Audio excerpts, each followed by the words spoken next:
Hey, are you wondering where's the best place to buy a home in Arizona, or how to figure out how to find the best place to buy a home in Arizona?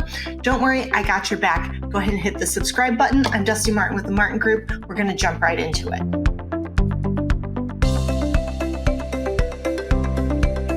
All right, so you've heard it before, location, location, location.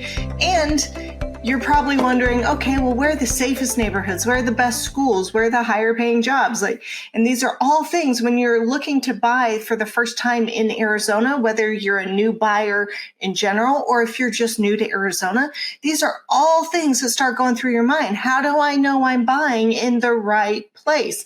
So never fear, I got your back. Here's 3 things that you can do to make sure that you're buying in the best possible area. All right. Number 1, you are going to look at crime statistics.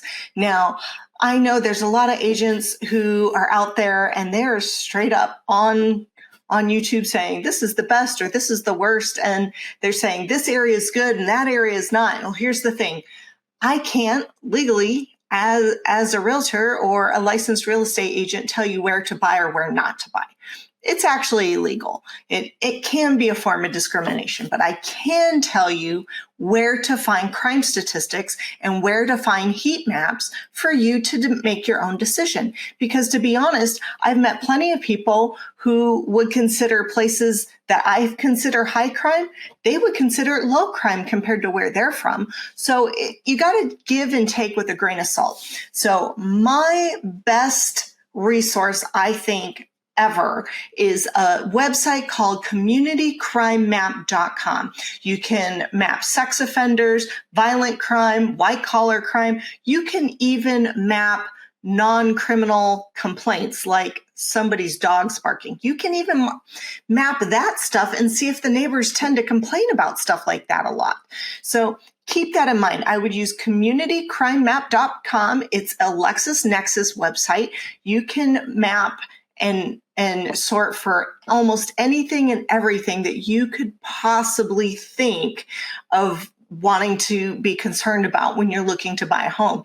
And then what I recommend doing is not just look at the maps and the patterns that you see, but then compare it to where you are at now and then decide, do I like where I'm at now or do I not like where I'm at now? Now, if it's better than where you're at now and you want to be somewhere better than where you are at now, go for it. If it's not, maybe look into some areas, ask some friends for recommendations on neighborhoods that they like, and then maybe map those areas and see how they compare to the area you're in. The best gauge by far is to compare to the area you're in and then basically decide, am I comfortable here or am I not? Full stop. That's the best way to do it. Moving on to number 2, how do you find the best schools? A lot of people will say, oh, this school is great or that school is great, or they'll go to greatschools.com and they'll look at the rankings and the reviews. My problem with greatschools.com is that it's not always based on who is actually performing the best. Now, you might find some reviews, and if you happen to find a review that talks about the certain program that you're looking for, great, that's some great insight. However, it also takes reviews from people who may or may not be disgruntled or former employees or disgruntled students who might not have behaved and therefore gotten in trouble or lost privileges. The other thing you see is lots of reviews saying, oh, this is a wonderful school. We loved our first grade teacher. But then when you look at the test scores, the first grade and the third grade and the fifth grade reading scores are kind of in the tank. And when you put that into perspective, all you know is that, yeah, the parent's happy with their child's teacher, but the results aren't showing that that teacher is actually performing and that the students coming out of those classes are meeting state standards. So what I recommend is using schooldigger.com. It's different. You're not going to see it ranked based on reviews. It will solely be performance based.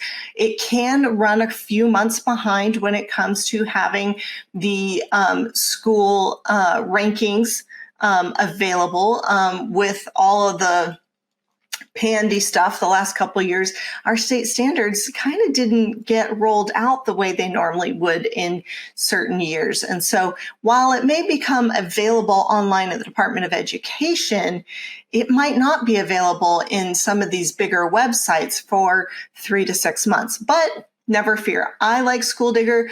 The current rankings that are there are accurate. They're up to date.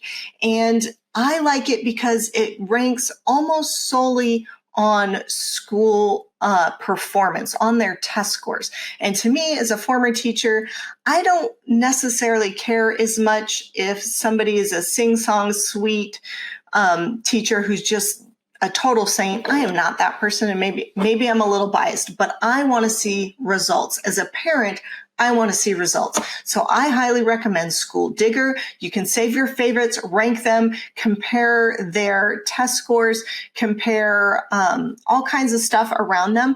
But I highly recommend using School Digger. And one little tip about that, use School Digger, but sort out charters and private schools. Private schools aren't going to give you state standardized tests, and that's fine.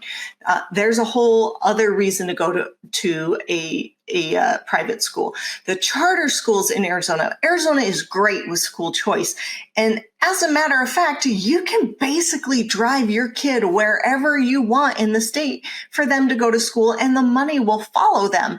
So with Arizona having some of the nation's highest performing charter schools, the charter schools in a certain area may not be indicative of the overall area.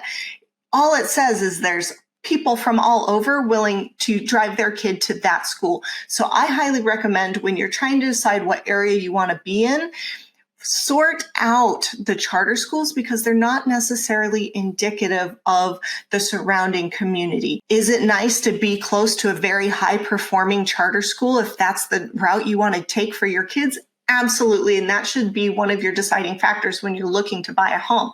However, when you're just trying to figure out maybe where's the best area to be that will be safe with good schools and hold your home value, that's the time to me to be sorting out the charters and the private schools and solely focusing on public traditional schools. All right, and that brings me to number 3. Notice I mentioned areas that will hold value. The nice thing in Arizona is we've had our MLS, and our MLS data goes back to about the year 2000. That's over 20 years of data, home value data, that is available to most agents. Now, what I highly recommend is trying to find an area that is more likely or most likely to hold its value in an economic downturn. So as you go further out towards the edges of the valley, you may or may not be in an area that will hold its value once the economy begins to contract. When the economy contracts and gas prices go up, people want to live closer to the city, closer to schools, closer to work, and therefore they tend to come further into the core of the valley. However, different sides of that core are going to hold their value differently. So going way out, 15, 20 miles out, may not be the same as it is on the north side as it is on the east side, or the west side versus the south side. You need an agent who knows those trends and which areas recovered quickly in the last economic downturn, which areas in this current, I don't want to call it a downturn, but it's more of a correction, just a general correction. Some areas are continuing to appreciate even in today's market with a more balanced, even stable economy, if you will, when it comes to housing. But other areas have dropped as much as 4% just in the last 6 months. So with all that in mind, find somebody who really knows how to figure out which areas are holding their value, and if they're not able to give you the value, they should at least be able to give you the stats for particular areas or particular neighborhoods year over year. And this is something that I do a lot on my channel. Hit the subscribe button. I do market updates every month, and I always compare it to the year prior, because our month-to-month fluctuations are always going to be so different. But what we really want to look for is the year over year and the long-term 2023 year trend that we've got going at this point. So keep that in mind. So As a recap, the things you want to look for when you're trying to figure out the best areas to live in Arizona, you want to look for low crime rates. Use that crime map. You want to look for good schools because that's indicative of the people in the community. And then you want to look for the areas that hold their home value when things go south. If you have any questions, if you're wondering what your home would sell for in today's market, or if you're looking to buy and trying to figure out where you want to be here in the Valley, go ahead and give me a call at 480-717-9405 or visit my website at dustymartinrealtor.com.